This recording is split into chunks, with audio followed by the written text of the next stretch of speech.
I'll call the planning board meeting to order with the pledge of allegiance.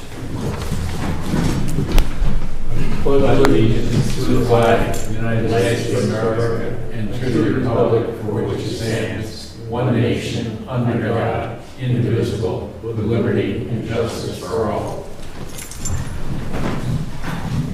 We're being live broadcast and recorded, and the first order of business tonight is an A&R 264657A, a request to reconfigure the lot lines on map 87, lot 61, and map 87, lot 61B into two parcels at 512 River Road. Good evening, Mr. Chairman, everyone.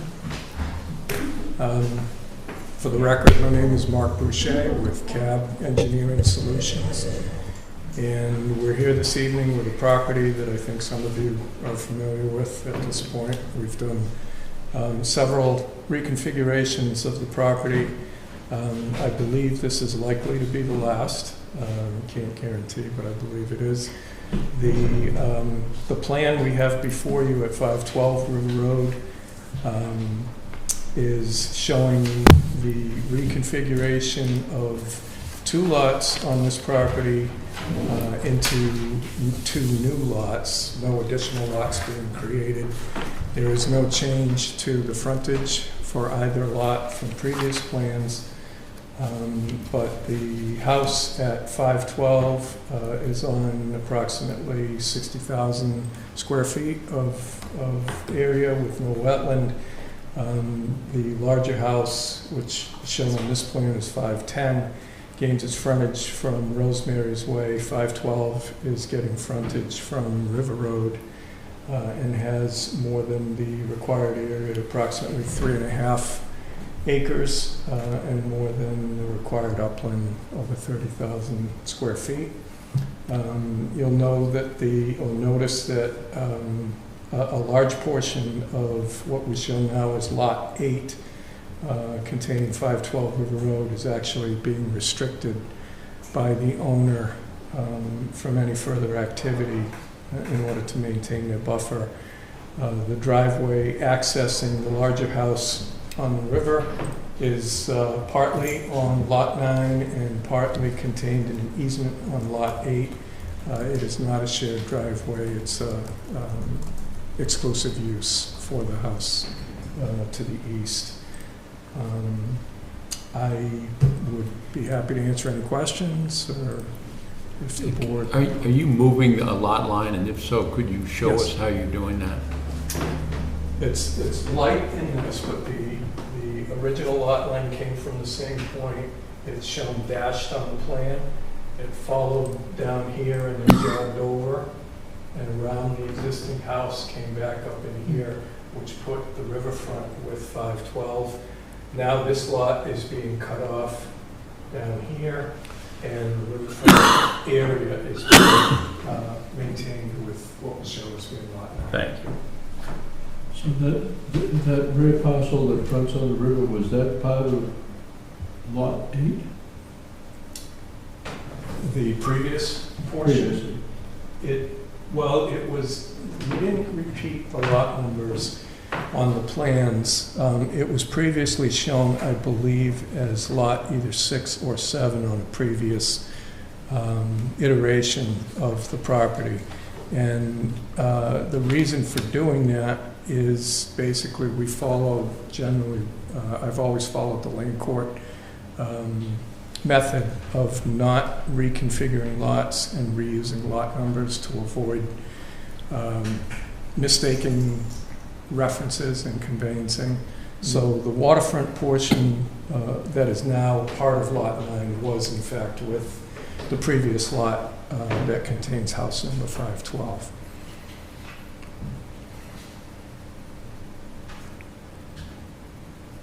So these, both lots were conforming before, and they are conforming again. They just, it looks as if they're around the original existing building you're actually getting a little, I guess that would be a side yard setback from the deck.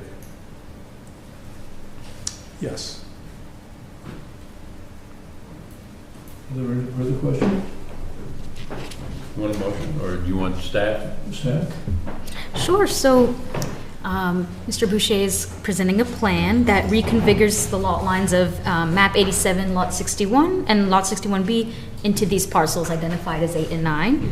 8 fronts on River Road, and then 9 fronts on Rosemary's Way, which was endorsed in 2021, and also has been shown on some previous plans dating all the way back to 1965. So staff finds no issue. They meet the minimum frontage requirements, they meet the intensity regulations, and Rosemary's Way and River Road are both sufficient to provide access to the proposed use. So we recommend endorsement.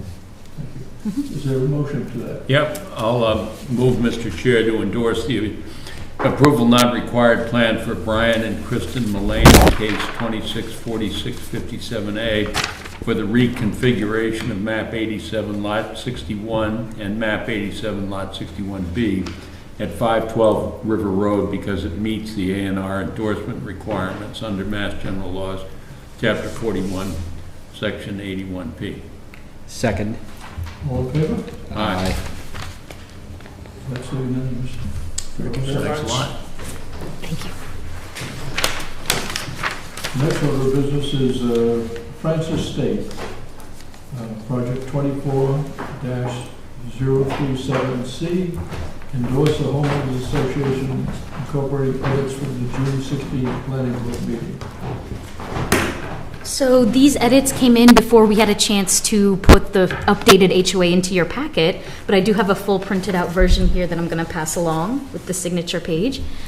This is basically incorporating comments from the June 16th meeting, where you asked that the document to be updated to reflect a transition date when 50% of the lots are sold to 3 appointed trustees. Originally, the HOA document asked for a transition date at 100% of lots sold to 1 trustee. So we sent it back to council, they approved the update, and we just need your signature. We'll send it to the applicant. Do you need a motion on this? I don't believe, Yes, oh, please. yes. You do? Yeah. You want a motion, Mr. Chair? Yes. I move that we endorse the revised HOA for Francis Estates. Second. All in favor? Aye. Thank you.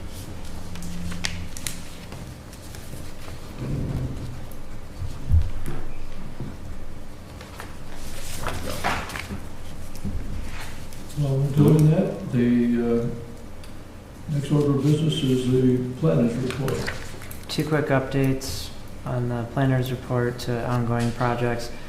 The Barrier Beach Management Plan's notice of intent was affirmed on July 7th at the Concom, so now we're waiting on comments from DEP, Natural Heritage, and other state regulators in order to incorporate that to get an order of conditions. And then regarding the hazard mitigation plan, that was approved by FEMA, contingent on the select board reapproving what they had ratified a couple of months ago. There were a couple of updates that we had to incorporate following FEMA's review, and so the select board has to adopt that plan as amended, and so I'll go to the select board on August 3rd for that. And that's it. Assistant planner's report. Moving quite fast. Okay. So I've got just 3 construction project updates. One for Herring Run Farms 2, which if you'll recall, that's actually an old subdivision from like 2005. They just need to finish the back road. So it's a pretty small lift. Derek has a report of gradation and moisture density based on samples he's received. Both seem to pass. There is a small comment that he's noticed a fail in gradation, so let me know if you want me to follow up on that. But the actual material hasn't arrived on site yet, so he will follow up with the moisture density field test when that's ready. The road's pretty much roughed out and staked out. SW Cole's been making pretty frequent visits. It's going to be a gravel driveway. No, they've already built the house, and in other updates, they're working on their HOA documentation as well. Refresh my memory, where is Herring Run Farm? I'll show you on the map. It's off Charlotte White Extension.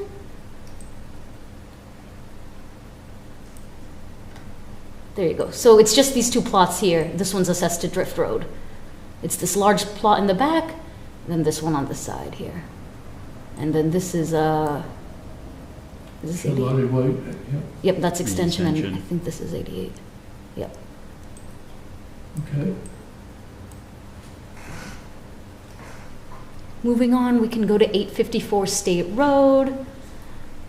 So this is kind of just an update from me and the applicant, per condition of approval. Let's see, number 2. The applicant had to remove existing impervious surface before the additional of new impervious. So he's just provided us with some updates. Derek Mello from SW Cole will be providing 2 reviews for this project. One when the recharge system is installed, and then one to just close out. So we're just working on a date for the recharge installation to get Derek out there.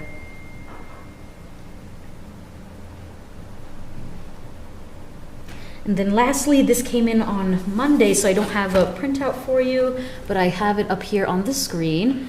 This is a Francis Estates update from July 9th.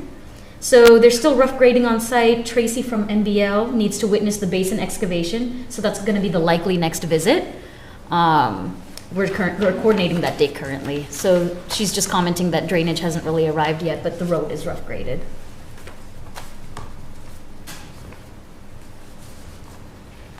So this is the infiltration basin that's right along the entry road?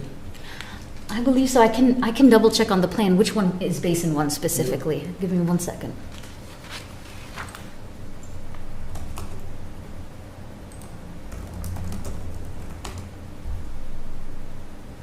And that completes your report? Yes, sir. We have the minutes. Can I just add one thing to Dia's report? She and Jeff Canton have been doing an amazing job on the Climate Resilience Committee report. And we have a complete draft of that. So it's the first time you can see how the whole report fits together. And Dia has sent that out to all of the members of the Climate Resilience Committee. We have a meeting of the CRC, in a couple of weeks, I think. Next Thursday, yep. A week from Thursday, right? Yep, yep. And so we're hoping that if the various subcommittees have a chance to look at the whole report, but especially their segment of it, we can start to get very focused feedback on any edits that may be made. But we've been at this for many years, and we are actually, I think the finish line is in sight, at least of having a document that can be presented to the public and then to the select board. Right. Jeff has done a lot of work. I Yeah. have to commend him. And Mr. Vice Chair, yes, you were right. Infiltration basin 1 is the one right adjacent to Charlotte White Extension. Yep. That leaves us to the minutes of our meeting on June 30th. I read them, and I know Jared, you read them, edited them. Yeah, I think they're good. I move acceptance of the planning board minutes for June 30th, 2026. Second. All in favor? Aye. Is there any other, You want a motion to adjourn, Mr. Chair? if there is no other business before us, I'd like a motion to adjourn. I move we adjourn and find some medal to give you for record Second. time period for this meeting. All in favor? Aye. Aye. Aye. Excellent. We stand adjourned.